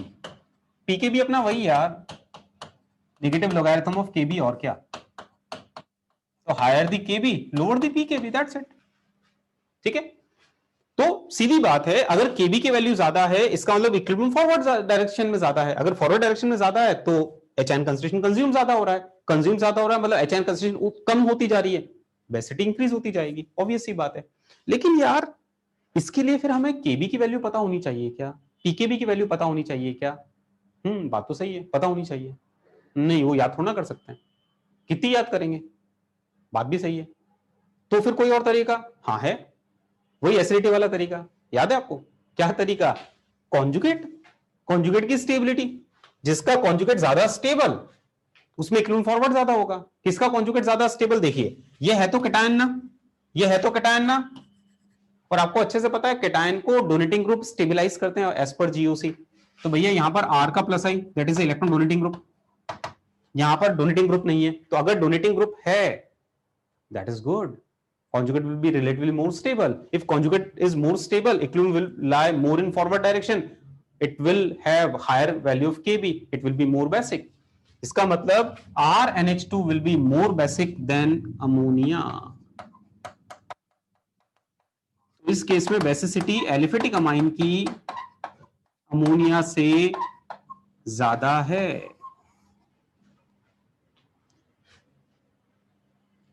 Sir अभी तक बस इतना सा समझ में आया कि बेस का मतलब H प्लस जोड़ दो, बस इतनी बात समझ में आई। बाकी रामायण उतनी समझ में नहीं आई सर, मुझे भी पता है। अभी बस इतना कॉपी करो, आगे मैं समझाऊंगा, ठीक है।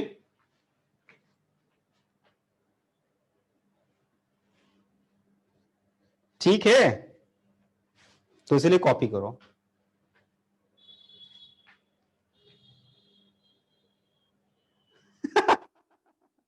अरे यार बच्चों, मुझे तो पता है ना, मैं फिर क्या बोल रहा हूं। तुम भले ही यहां पर ऑनलाइन हो, ऑफलाइन नहीं हो, लेकिन चिंता नहीं करो। तुम जहां बैठे हो ना, तुम्हारे दिमाग को तो भी मैं पढ़ लूंगा, तो मुझे तो सब पता है। लेकिन बिलीव मी, बेस्ट सिटी में समझा के रहूंगा। बस मैं जैसा कहता हूं वैसा करते जाओ। अभी केवल बेस का मतलब समझ में आ गया ना, H प्लस जोड़ना। अभी मैं इतना ही आपसे एक्सपेक्ट कर रहा हूं, बाकी केवल छापो और कुछ नहीं।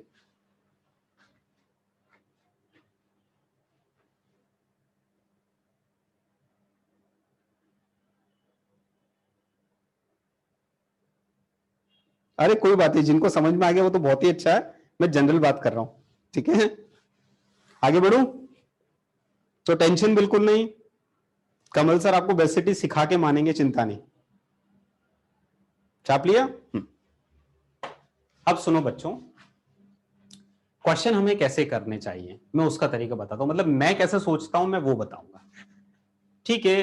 कंसेप्ट हमें समझ में आ रहा है कि कॉन्जुगेट की स्टेबिलिटी से भी हम देख सकते हैं, लेकिन फाइनली क्वेश्चन करेंगे कैसे, स्टेप्स क्या होनी चाहिए।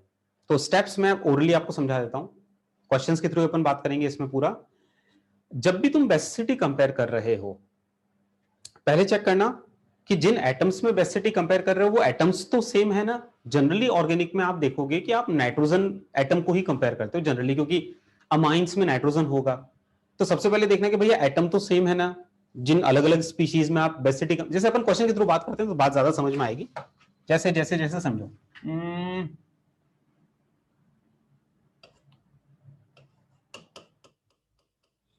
RNH2 सपोज,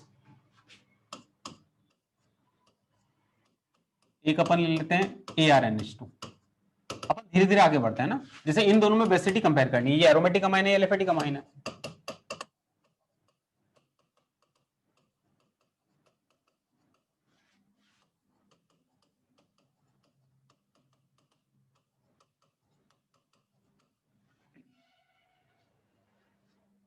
तो कैसे कंपेयर करना चाहिए, तो सबसे पहले देखो कि जो एटम बेसिसिटी वाला आप कंपेयर कर रहे हो वो एटम सेम है ना। मतलब वो सेम एटम का मतलब दोनों नाइट्रोजन है या दोनों ऑक्सीजन है, अलग अलग एटम तो नहीं है, पहले ये चेक करना। एटम सेम है क्या, हाँ यार एटम तो सेम है, क्योंकि यहां पर बेसिसिटी जो कंपेयर होगी वो नाइट्रोजन की होगी, नाइट्रोजन की होगी, जिनको मैंने ग्रीन से इंडिकेट कर दिया। तो एटम तो सेम है, अच्छा दोनों नाइट्रोजन नाइट्रोजन है। तो फिर क्या किया करो, सबसे पहला काम, आप उन जो एटम है जिनकी बेसिसिटी कंपेयर करनी है उसका हाइब्रिडेशन निकालो जरा, निकालो जरा। फर्स्ट वाले में नाइट्रोजन का हाइब्रिडेशन बताओ, सेकंड वाले में नाइट्रोजन का हाइब्रिडेशन बताओ, निकालो जरा। हाइब्रिडेशन निकालना आता है तुम्हें, बताओ जरा। फर्स्ट वाले में sp2 आ रहा है, सेकंड वाले में, पहले फर्स्ट में लिखो फिर सेकंड में लिखो। फर्स्ट वाले में sp3 आ रहा है, क्योंकि 3 बॉन्ड और एक लोन पेयर है ना, तो sp3 आ रहा है। और यहां पर नाइट्रोजन में के ये 3 बॉन्ड है बट लोन पेयर कॉन्जुगेशन में बेटा, पाई के साथ कॉन्जुगेशन में, तो इसको हाइब्रिडेशन में नहीं लेंगे, तो ये नाइट्रोजन sp2 हाइब्रिडाइज्ड है। अब सुनो, बेसिसिटी में क्या होता है, बेसिसिटी में जो H प्लस है वो लोन पेयर पे अटैक करता है, लोन पेयर को कैप्चर करता है। इसका मतलब मैं ये कह सकता हूं कि बेसिसिटी में जो नाइट्रोजन एटम है या जो भी एटम है वो अपना लोन पेयर हाइड्रोजन से शेयर करेगा, loan pair electron density share करेगा। लोन पेयर इलेक्ट्रॉन डेंसिटी अगर शेयर करनी है, ये भी शेयर कर रहा है, ये भी शेयर कर रहा है, लेकिन आप बता सकते हो किसकी नीयत अच्छी है शेयर करने की। H प्लस को कौन लोन पेयर देना पसंद करेगा, नीयत किसकी अच्छी है। नीयत समझ गया ना, इलेक्ट्रॉन नेगेटिविटी, बताओ जरा किसकी नीयत अच्छी है। sp3 नाइट्रोजन की नीयत अच्छी होगी या sp2 की अच्छी होगी, याद रखिए इलेक्ट्रोनेगेटिविटी जो होगी वो नाइट्रोजन अगर sp3 है और अगर नाइट्रोजन sp2 है तो भैया sp2 नाइट्रोजन में s कैरेक्टर 33.33 और यहां पर परसेंटेज एस कैरेक्टर 25%। पर आपको अच्छे से पता है higher the s character higher the electronegativity. तो sp2 नाइट्रोजन ज्यादा लालची नाइट्रोजन है। अरे अगर कोई खुद ही लालची है H प्लस को देने की नियत उतनी अच्छी नहीं। दूसरा एंगल से अगर मैं देखूं तो इसका लोन पेयर पाई के साथ कॉन्जुगेशन में है बेटा ऑलरेडी। आप खुद सोचो अगर लोन पेयर के ऑलरेडी लफड़े हैं, क्या ये बात H प्लस को समझ में नहीं आती?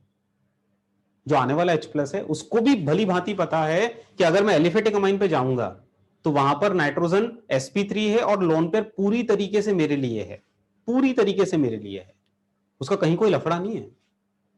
और एरोमेटिक अमाइन पे जाऊंगा तो ससुरा नाइट्रोजन एक तो नियत में ठीक नहीं है, sp2 है, और दूसरा उसका लोन पेयर पाई के साथ कॉन्जुगेशन में है तो ऑलरेडी उस लोन पेयर की शेयरिंग है। भाई अगर शेयरिंग है तो डेफिनेटली वो लोन पेयर कॉम्प्रोमाइज तो हुआ ना। तो H प्लस के लिए यहां कॉम्प्रोमाइज्ड पाई इलेक्ट्रॉन, ये लोन पेयर इलेक्ट्रॉन डेंसिटी, यहां पर uncompromised lone pair electron density. कहां ज्यादा lone pair electron density available है? यहां ज्यादा है, मतलब this will be more basic. तो aliphatic amines are more basic than aromatic amines. समझ में आई बात?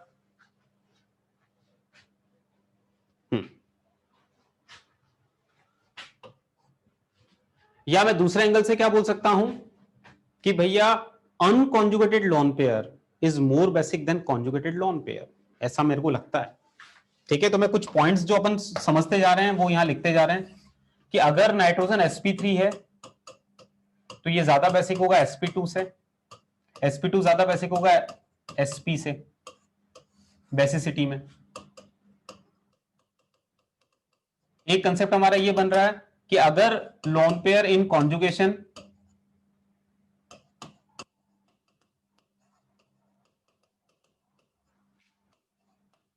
will be less basic, तो अगर लोन पेयर कॉन्जुगेशन में है तो वो अनकॉन्जुगेटेड लोन पेयर से थोड़ा कम बेसिक होगा। जैसे जैसे जैसे एग्जांपल नंबर, तो ये जो है ना बेसिटी बेसिकली वो क्वेश्चन से ही समझ में आती है यार। तो ये क्वेश्चन से ही समझ में आएगी, क्वेश्चन से ही थॉट ट्रांसफर होगा और कोई तरीका नहीं है, इसमें कोई रामायण नहीं है फालतू की। जैसे तुम लोग ट्राई करना, आप देखना धीरे धीरे थॉट बनने लगेगा।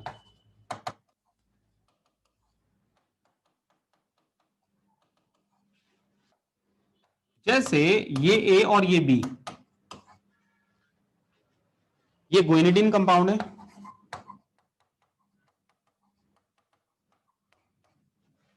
तो इस गुइनिडीन में मैंने दो नाइट्रोजन मार्क किए हैं ए एंड बी। बताना जरा कौन ज्यादा बेसिक? सबसे पहले हाइब्रिडेशन निकालो, पहले हाइब्रिडेशन निकालो, निकालना जरा दोनों नाइट्रोजन का हाइब्रिडेशन निकाल के बताओ।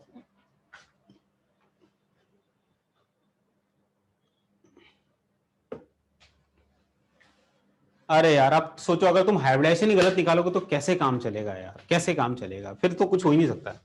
हाइब्रिडेशन भैया सिग्मा पाए, एक सिग्मा यहाँ एक सिग्मा यहाँ, और loan pair not in conjugation है नहीं है। और अगर लोन पेयर कॉन्जुगेशन में नहीं है तो ऐसे लोन पेयर को हाइब्रिडेशन में लेना पड़ता है।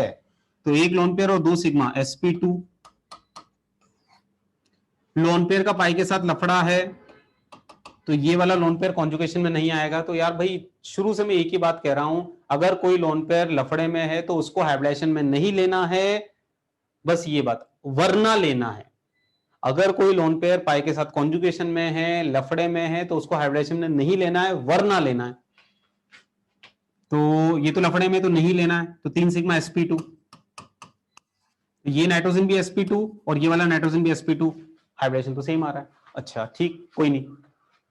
लोन पेयर दोनों पे है, क्या लगता है तुम्हें ए वाला ज्यादा बेसिक कि बी वाला ज्यादा बेसिक? क्या अंतर है? बी वाला ज्यादा बेसिक, कारण बताओ, कारण बताओ मुझे। बी वाला ज्यादा बेसिक क्यों बोल रहे हो, क्यों बोल रहे हो, कारण क्या? बेटा ए वाले में लफड़ा है, ए वाला लोन पेयर पाई के साथ कॉन्जुगेशन में है, तो कॉन्जुगेटेड लोन पेयर के कंपैरिजन में unconjugated lone pair will be more basic. तो unconjugated lone pair will be more basic. समझ में आई बात? तो बेसिसिटी का ये ऑर्डर होना चाहिए। थॉट समझ में आया? ठीक है, चलो आगे। इसको लिख लो बेटा साइड में, अपन ऐसे पॉइंट बनाते जाएंगे। नोट कर लिया? हाँ, क्वेश्चंस के थ्रू अपन बात करेंगे। एग्जांपल नंबर 3,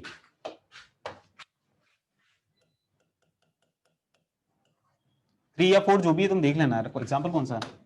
3 तो ये था, 4 है।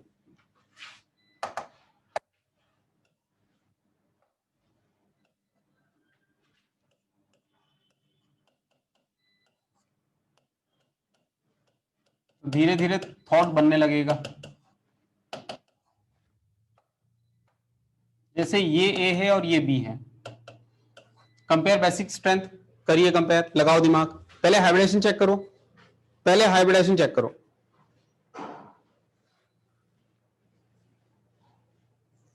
हाइब्रिडेशन क्या आ रहा है बच्चों? दोनों नाइट्रोजन का हाइब्रिडेशन बताओ। दे बोथ आर sp2, बिल्कुल। देखो यहां पर है, इधर नहीं इधर जाएंगे तो है लोन पेयर लफड़े में नहीं है, तो loan pair not in conjugation.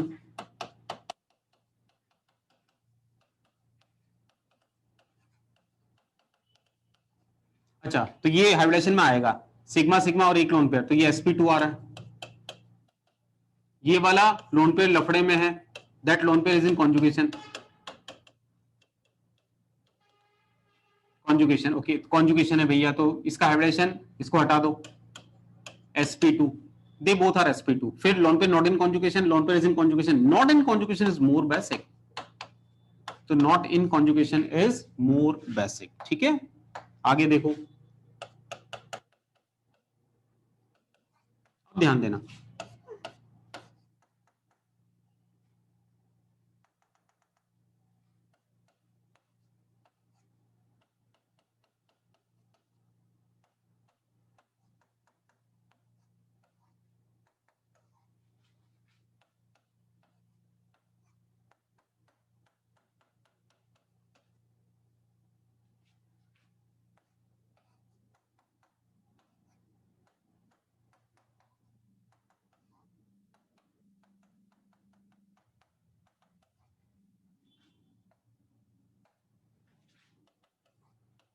A B C D E, compare करना जरा बेसिक स्ट्रेंथ, करो कंपेयर, लगाओ दिमाग, देखें क्या लगता है तुम्हें।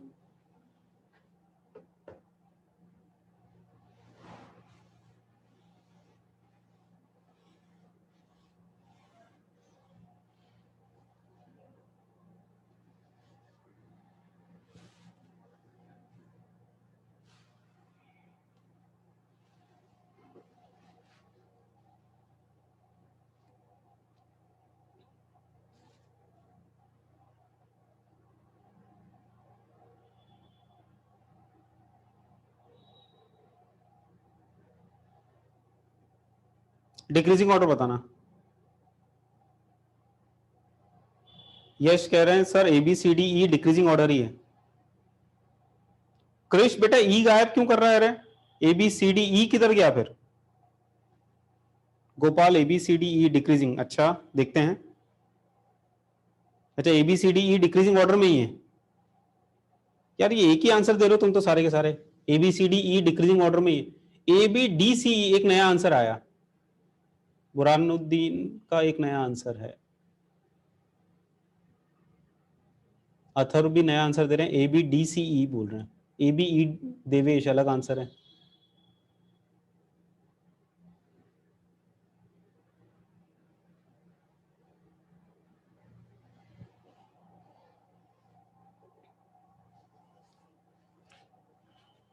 ए बी डी सी ई मतलब 2-3 टाइप के आंसर्स दिख रहे हैं मुझे। देखो कैसे, मैं कैसे करूंगा, मैं तो यार पहले हाइब्रिडेशन निकालूंगा, एटम सेम है ना, हाँ सब एटम सेम है, सब नाइट्रोजन है, तो मैं हाइब्रिडेशन पहले निकालूंगा, निकालता हूं जरा। एक जगह हाइब्रिडेशन गलत निकालूंगा, सीरियसली मैं एक जगह हाइब्रिडेशन गलत निकालूंगा, सीरियसली पकड़ना जरा कहां पर, एक जगह सीरियसली हाइब्रिडेशन गलत।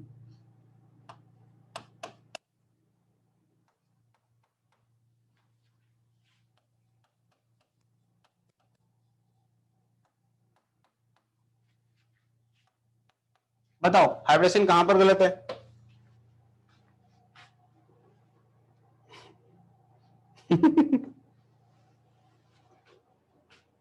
फिफ्थ में 1 2 3 4 फिफ्थ। अरे बेटा loan pair not in conjugation तो हाइब्रिडेशन में आएगा, और सिग्मा पाए पाए तो एक सिग्मा और एक लोन पेयर sp तो होगा। कहां गलत है?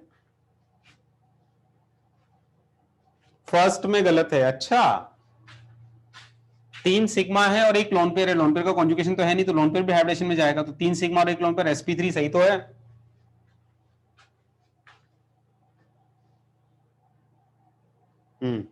बी में sp आएगा, बी में sp आएगा। हाँ बेटा, हाँ बेटा, इस बी में sp आएगा और इस यहां पर ये sp2 है। ये समझ में आ गया था क्या बेटा?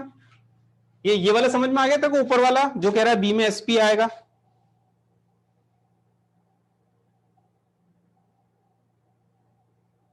है ना? तो तुम्हें ये तो समझ में आ गया था कि ये नाइट्रोजन sp2 है और ये कह रहे हो तुम sp आएगा, है ना? दोनों में बस अंतर क्या है बेटा? यहां पर ऑक्सीजन है, यहां पर नहीं है। क्यों? ऑक्सीजन है। मजे ले रहे हो मतलब? है क्या अंतर है इसमें और इसमें? ये sp2 और ये sp होगा। हद है यार। चलो, तो हाइब्रिडेशन सब सही है, ठीक। अब सुनो, हाइब्रिडेशन अगर सेम मतलब हाइब्रिडेशन हमने निकाला, अब पहले हाइब्रिडेशन से करेंगे। हाइब्रिडेशन हमारा कहता है sp3 नाइट्रोजन बढ़िया, sp वाला बेकार, sp2 वाले बीच में। तो फर्स्ट मोस्ट बेसिक, ये कलर चेंज क्यों हुआ? अच्छा हाँ, फर्स्ट मोस्ट बेसिक, फर्स्ट नहीं आ रही, ए नाम दिया है मैंने, ए मोस्ट बेसिक और ई वाला लास्ट, क्योंकि ए वाला नाइट्रोजन sp3 है और ई वाला नाइट्रोजन sp है, और बाकी जो लोग हैं B C D, B C और डी, ये नाइट्रोजन sp2 हैं। sp3 सबसे आगे, sp सबसे पीछे, बीच में sp2 वाले आएंगे। यहां तक बात समझ में आ गई? अब sp2 वालों में देखिए, sp2 वालों में लोन पेयर लफड़े में है कि नहीं है? तो this loan pair not in conjugation, not in conjugation. This loan pair is in conjugation, in conjugation.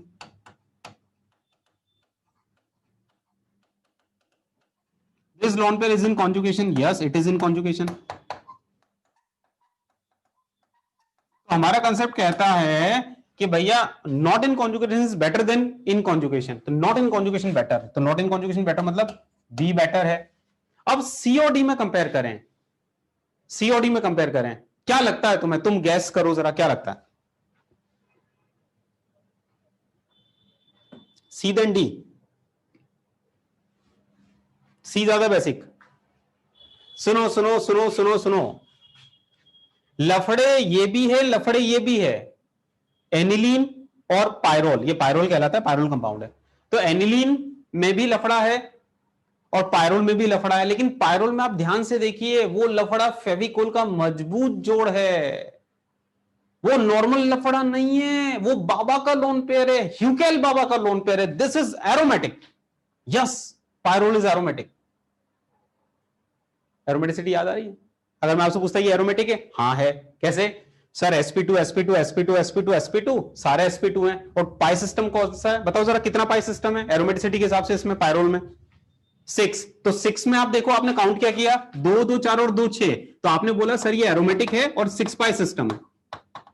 Aromatic है और 6 पाई सिस्टम है। इस 6 पाई में लोन पेयर काउंट हुआ ना, इसका मतलब जिस नाइट्रोजन के लोन पेयर को तुम बेसिसिटी की बात कर रहे हो, वो lone pair normal lone pair नहीं है, वो बाबा का लोन पेयर है, ह्यूकेल बाबा का लोन पेयर है। यहां पर एरोमेटिसिटी इसकी वजह से है, ये लोन पेयर कोई बाबा का लोन पेयर नहीं है। इसका मतलब याद रखना, अगर कोई लोन पेयर बाबा का लोन पेयर है, अरे बाप रे बाप रे, please avoid attack on Baba's lone pair. Kamal sir का डायलॉग याद रखना, please avoid attack on Baba's lone pair. कारण पता है क्या है? कारण ये बेटा कि पायरोल अच्छा खासा एरोमेटिक है, समझना बात, ये अच्छा खासा एरोमेटिक है। दिस इज एरोमेटिक, एरोमेटिक, बड़ा खुशी है, अरे मैं तो एरोमेटिक हो गया, अरे मैं तो एरोमेटिक हो गया। अब हुआ क्या? तुम H+ को लाए और उठा के प्रोटोनेट करा दिया, ले नाइट्रोजन को तुमने उठा के प्रोटोनेट करा दिया, ठीक है। और अब सोचो, अब सोचो, ये सोच रहा ससुरा मेरे साथ ये हो क्या गया?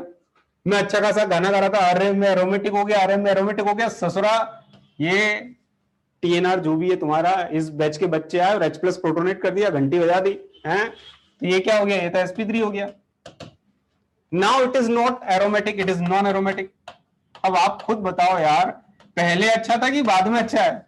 एरोमेटिक अच्छा है कि नॉन एरोमेटिक अच्छा है, बताओ जरा। फिर एरोमेटिक अच्छा था, उठा के तुमने घंटी बजा दी वहां पर। तो इसीलिए याद रखना, please avoid attack on Baba's lone pair. या दूसरा स्टेटमेंट याद रखें कि अगर कोई लोन पेयर कॉन्जुगेशन में हो, लेकिन कॉन्जुगेशन में हो, लेकिन अगर वो एरोमेटिसिटी का पार्ट है, बाप रे, ऐसे लोन पेयर पे H प्लस ना बाबा ना, आसानी से नहीं, that will be last choice. तो कंक्लूड करूंगा, अगर नाइट्रोजन sp2 हाइब्रिडाइज्ड है और अगर उसका लोन पेयर कॉन्जुगेशन में है और अगर वो एरोमेटिसिटी का पार्ट है, लोन पेयर अगर एरोमेटिसिटी का पार्ट है, तो ऐसा नाइट्रोजन जिसमें लोन पेयर एरोमेटिसिटी का पार्ट हो, वो sp2 वालों में लास्ट होगा, sp2 वालों में लास्ट होगा। If lone pair at nitrogen is the part of aromaticity,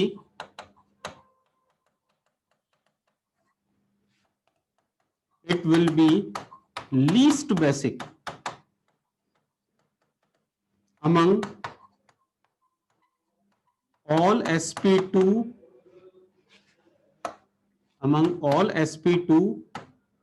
nitrogen atoms. ऐसे लिख लो, ठीक है।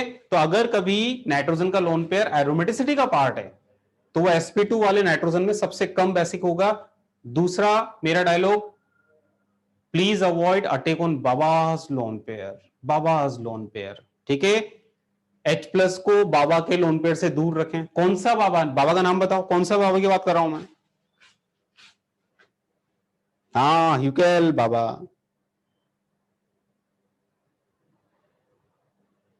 Very good, ह्यूकेल। पता है HUCKEL, यू पे लोन पेयर, तो उसको खींचना है ह्यूकेल, बट इंडिया में आके क्या हकल हकल हो गया, हक्कल बाबा, ह्यूकेल, राइट।